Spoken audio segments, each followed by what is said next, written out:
Going live? Yes, we're going live. Now, I'm pretty sure I set this live to be going on the 19th of April, but in actual fact, it is the 12th of April, and I have every intention of actually starting it today.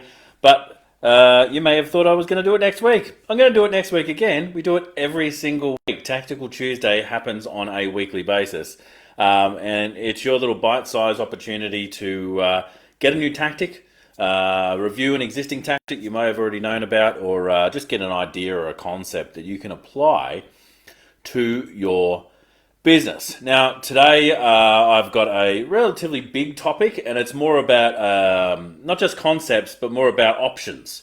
And it's going to be certainly talking about how you can grow your advisory, your consultancy, or ultimately your specialist service to get more out of life.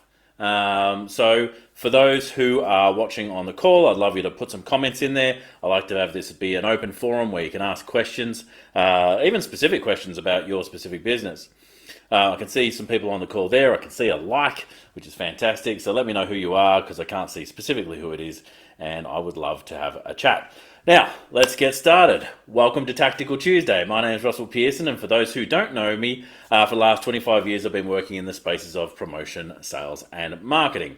And today I'm going live on Tactical Tuesday inside the Future Proof Business Group, and we're going to be talking about growth. So we're going to be talking about the growth of your business, whether that be a business or a practice, and all the different ways that you can actually do that for your entity, your organization. Litz is on the call. Fantastic. Good to see you. John, you're on the call too. I can see your names. In fact, when you say your names, your name pops up above it too. So just commenting enough, I can actually see who it is, which is great. But if you are watching this on the replay, I would love you to put in replay. Let me know that you did get a look at it and what you thought. What are some of the things that you took out of it? And ultimately, that's what I want you to do. What is something that you got out of today's session? I love that everyone's just putting their names there, and their names are putting up at the top. So fantastic to see you as well, Gordon. Now, today we're going to be talking about growth, and we're not going to be talking about all the different ways that you can grow, but we're going to be talking about 3 ways in particular. And those 3 ways are, we're very clever. Those 3 ways are going to give you options when it comes to your lifestyle. So again, whether you're an advisor, a consultant, a specialist service provider, you're all experts in the work that you do. And so now that you have those expertise, you have all these great options. And the great options start at, what sort of life do I want? It's not this case of looking down at the business and going, what sort of business I want?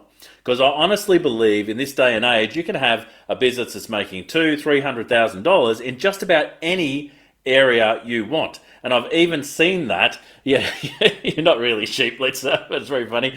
I've even seen that in things like ant farms, all right? I've seen it in taxidermy. I've seen it in like basketball trading cards, $300,000 businesses in that space. So you can be in anything. You can be in a hobby that you can turn into a business. But the cool thing that you're bringing to the table is expertise, and usually a lifetime of experience doing the work that you've done.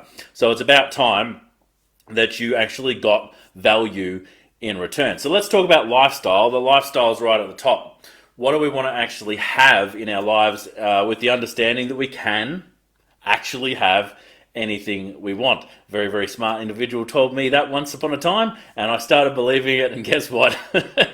It all started to happen. So what I'm going to do is I'm actually going to flip across to this other page, which will look like this. And here I am. Hey, there I am. And I've got a pen, and I'm going to write down some of the things that we should be looking at in regards to growth. So there are really these 3 areas that I'm going to be talking about today. And what does it give you? What does it give you from a value point of view? What does it give you from a lifestyle point of view? And it's a consideration on how you want to grow. Because if we step into the idea of, okay, there are options for us to grow, then the next question is, do we want to grow? And if so, for what purpose? So these are around the for what purpose side of things. So I'll give you the first one, which is the obvious one. It's cash. And at the end of the day, I'm talking about income. I'm talking about profit. What is the cash that we want at the end of the day? How are we growing that? Now, there's multiple ways that we can look at the cash conversation.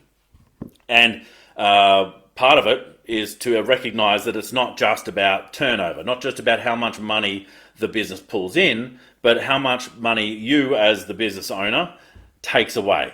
So whether you pay yourself as a salary, whether you pay yourself in just profits, whether you take salary plus profits and all those different things, cash itself is the lifeblood for your business. But what I've noticed over the years, over the 2.5 decades that I've been doing this, is that people who set up the business to make cash rarely find themselves in a business that they love.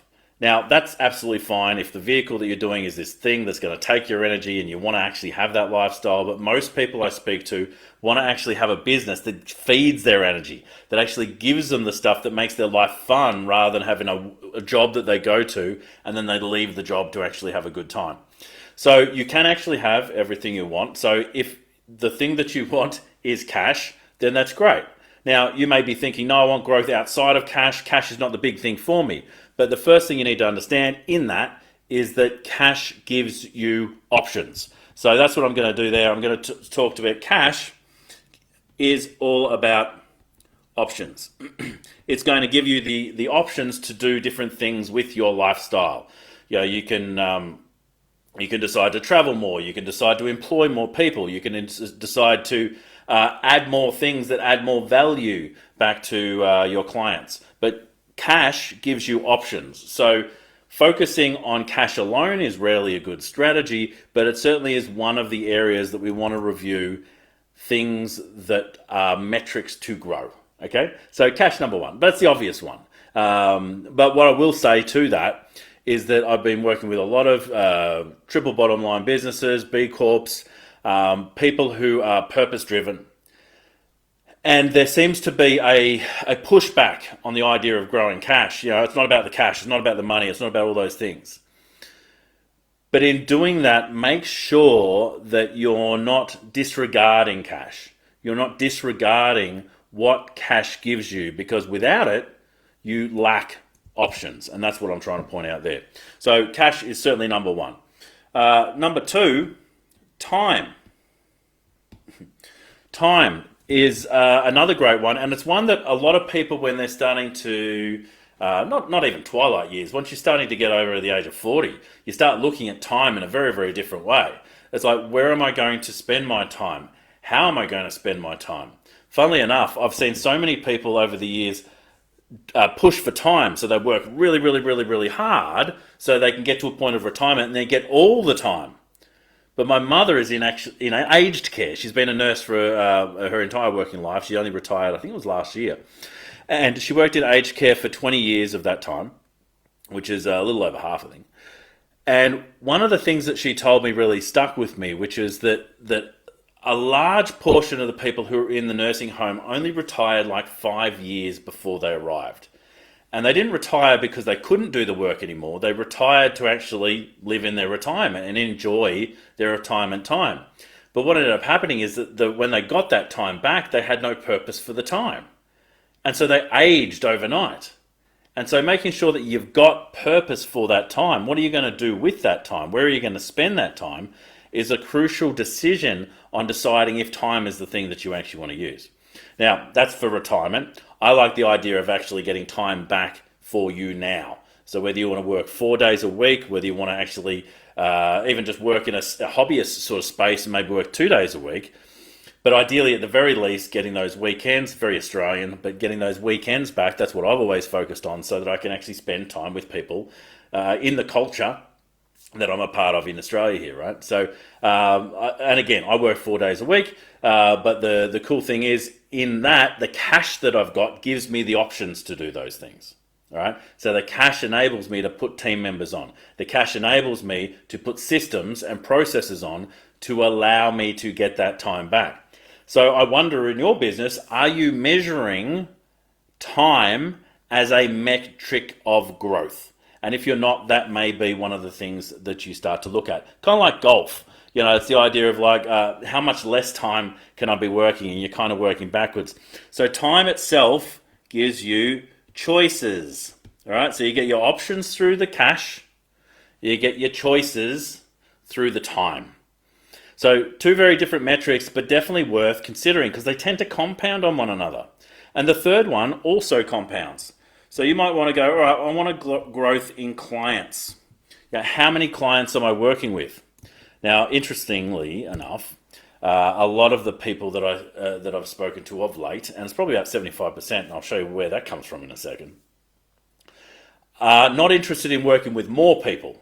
They're interested in working with less people, but with more income. And I can understand that. I can completely understand that because the idea that I've heard is that I can deliver more value with less clients, so to each of those clients. But what I've noticed is that there's limited thinking in that. Number one, is a one-on-one consultation, advisory, or service the way you're delivering? If it is that the best way? Because it's the way you've always done it. One of the things I like to talk to people about is identifying the problem, identifying the outcome, and then pretending that you know nothing about the industry and saying what would be the absolute best steps to get them from the problem to the outcome, and designing it that way. That's and you may have seen this before. I'll pull it up here. I've done this in a lot of this fishing training style stuff, which is imagine that you're actually running a fishing training business. So we've got fishing, and replace your business type with this fishing thing, right? But we get over here and we get to this place where people don't know how to fish. They want to know how to fish. They'd love to know how to fish, but they don't know how to fish. There's all sorts of reasons why they want to be able to fish, but the problem is they can't do that. They want to get to this place, using a different texter, where they have this outcome where they're really good at it. Not only can they catch fish, but they can catch the exact type of fish when they want, wherever they want. Maybe not wherever they want, but they'll know where to actually catch the fish. They're good at it. So how do we move someone in a training scenario with fish from here to there? Now, you in your business with your expertise may be going, well, it's obvious you do blah, blah, blah. But that's because of the history of your expertise and what you've done to date. The question is, are there other ways to get a better result than what you're now getting? Is there a faster way? Is there a more efficient way? Is there a more effective way? Is there a way that is actually going to add more value, create more options at the end of the outcome? There are multiple ways and there are contingencies on creating the outcome for someone. And it's not just about having whatever vehicle, whether it be consultation, advice, or your particular service that you've been dealing with. And so what I like to do is plot out what are the steps that will get it from there to there. And on this example, we'll say, all right, well, if we want to teach people about fish, we need to teach them about the different types. Okay? Now we're talking about clients here. And we're talking about growing clients, because growing clients gives us more impact as long as we're serving them in a way that helps them create their outcome. And by doing this exercise, we get to design it in a way that it's the best version of the path to outcome that we can create. So types of fish might be something we might teach them. We might teach them to, find out where those fish are. What sort of bait you might use is another question. Equipment is another one. So what sort of equipment do we want to use to actually catch the fish? What are the techniques? Well, that doesn't say techniques, we'll say techniques that we would use to use that equipment. And what do you do after you catch a fish? Do you kiss it on the nose, Rex Hunt style, or do you actually prepare it for a meal?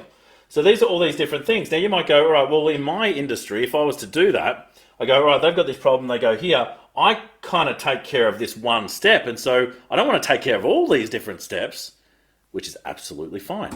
It means that you get too niche. So let's say that you love bait. I just deal with the bait. Come down here, do the same exercise again. I want to work with people who know some of these other things, but right now they want to get clear on bait. They want to become the bait expert, and so we work them through a number of different steps. But are there better ways, more efficient ways, more effective ways to do things? An example in my own world is I've been doing strategy and coaching for over a decade. Now, in my business now, I run group programs. Now, I don't run group programs so I can just scale. I run group programs because they work far more effectively. People join the programs and they actually see people who are further along in the journey. They see people that they can now aspire to that are getting the success that they want. So number one, they know that it's possible. And once you know that the 4-minute mile is possible, you run there a lot faster. And for those that are already in the program, they can actually help those people coming through and they start to mentor them. And mentoring, teaching, is an amazing way to cement learning. So the group program that I've created is far more effective than the one-on-one work I ever did. So by looking at your design, you have an opportunity to do things differently and ideally help more clients than you ever have before. Because by growing your clients, you get more impact. Now, you may not want more impact, but I tell you what, the amount of people I speak to of late who are so purpose-driven, that have such a mission that they are on to help so many people, creating that impact through simply just a change in design is a massive opportunity for you to not only feel good about yourself in the now, but actually leave an incredible legacy. So the question is, number one, do you want to grow? You might not want to. You might be very happy with the way things are going. But if you do want to grow, here's 3 simple considerations you might want to look at. Are you going through cash? Are you growing through time? Are you going through clients? So what matters gets measured. So are you creating metrics around these inside your business? Now, if you're not sure, if you're wondering like how would it work in my world, feel free to put your hand up and say, Russell, let's have a chat. How does that even work? Now, I'm not saying you need to join the Forge Business Program because it might not make sense to you, but we can actually have a chat and see, all right, is there something I can help you with? Or is there someone I can refer you to that's going to be able to really help you in your specific business and your specific industry? Now, for those who are watching this on YouTube or LinkedIn or all the other places we go, I don't think this is going to go on TikTok, but I've been on TikTok of late and putting a lot of content there. You may want to check me out on TikTok if that's the thing you want to do. But for those on the other platforms, we go live here in Facebook in the Future Proof Business Group. And if you're interested in joining that, go to Facebook, type in Future Proof Business Group, and you can apply there. And we can actually, if it makes sense, we can let you in. Okay. So we'd love to have you there. The other cool thing that happened this week is I set up a LinkedIn newsletter, which is very much focused on advisors, consultants, specialist service providers. It's called Beyond the Trusted Advisor, and it talks about how to actually get from that advisory space to just have a business that's just so much easier, that you love, that actually attracts clients to the amount that you're auditioning the next people you want to be working with. If that sounds of interest to you, get a hold of that. If you need any help, put up your hand. Until next time, stay passionate, and I'll catch you on the next one. Bye for now.